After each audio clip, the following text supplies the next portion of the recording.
Donc Vagues et Littoral est une exposition interactive qui se compose de plusieurs modules. On va commencer d'abord avec une présentation des océans, de leur rôle, de leur fonction. Ensuite, la présentation du littoral, de son rôle exactement. Des personnes aussi qui participent à la vie de l'océan, qui en vivent. Nous allons aller, bien sûr, tout au long de cette exposition, vers le fonctionnement des vagues, comprendre comment marche une vague, son fonctionnement et son rôle aussi sur les écosystèmes. Toute cette exposition est agrémentée d'outils interactifs, d'une salle de cinéma, un film sur les vagues qui va toucher un public un petit peu plus surfeur, un petit peu plus connaisseur, un autre film plutôt sur le cycle de l'eau, des montagnes à l'océan, et un dernier qui va être un petit peu plus centré sur un public très jeune, primaire, entre 7 et 12 ans, que l'on a appelé Ocean Cool, et notamment Mais qui a tué la tortue, qui va regrouper un petit peu l'ensemble des pollutions dites aux déchets aquatiques. Au cours de cette exposition, on va aussi se recentrer sur la pollution qui touche nos océans, avec une salle on va dire plutôt de libre accès, où les enfants, au moyen d'outils pédagogiques interactifs, de nouvelles technologies comme les ordinateurs, etc., vont pouvoir, eux, en jouant, acquérir des connaissances sur les macrodéchets et leur impact sur les océans.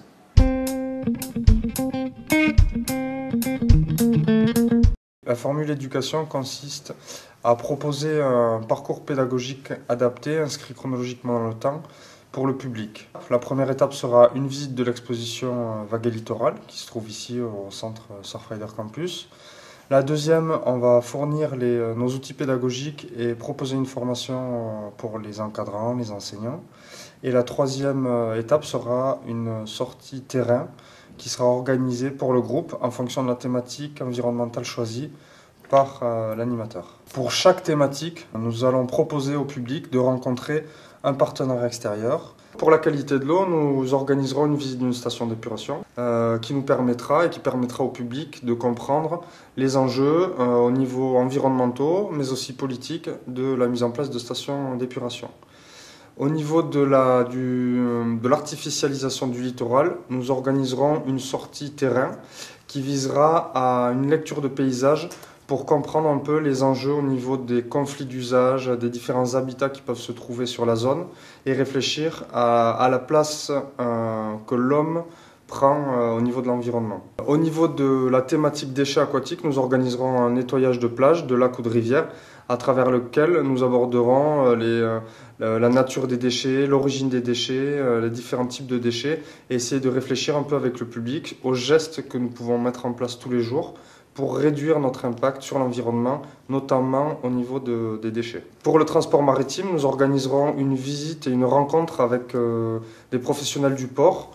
Donc l'idée en fait serait de comprendre comment sont nés les ports, à quoi servent les ports, mais aussi essayer d'étudier les impacts qu'ils peuvent engendrer sur l'environnement, mais aussi les solutions et la source de progrès dont ils ont été à l'origine. Sur la thématique du cycle de l'eau, nous organiserons une visite d'une zone humide afin de comprendre les liens entre le cycle de l'eau et la biodiversité présente dans différents habitats.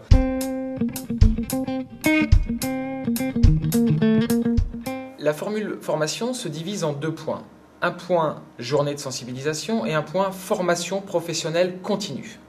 Les journées de sensibilisation, ce sont des journées à destination du monde de l'entreprise, mais aussi du secteur public, afin de sensibiliser les salariés à des thèmes environnementaux, notamment en réalisant une action terrain et en menant une sensibilisation sur l'un des axes de travail de Surfrider.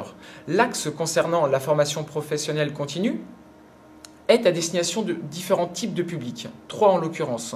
Tout ce qui concerne le service public, c'est-à-dire les agents, les fonctionnaires territoriaux, mais aussi les élus, afin de les former notamment sur des problématiques environnementales. Deuxième type de public, le monde de l'éducation en général, qui se divise donc en deux, l'éducation nationale et l'éducation populaire. Nous leur proposons donc des formations portant sur l'éducation à l'environnement et au développement durable et à appréhender la manipulation de nos outils. Le troisième type de public, ce sont les entreprises. Nous leur proposons des formations afin de les aider, de les appuyer dans leur engagement vers un développement durable. Ces formations sont toutes regroupées au sein d'un catalogue, mais nous nous adaptons aussi aux demandes spécifiques des structures qui nous sollicitent afin de leur développer une formation entre guillemets à la carte.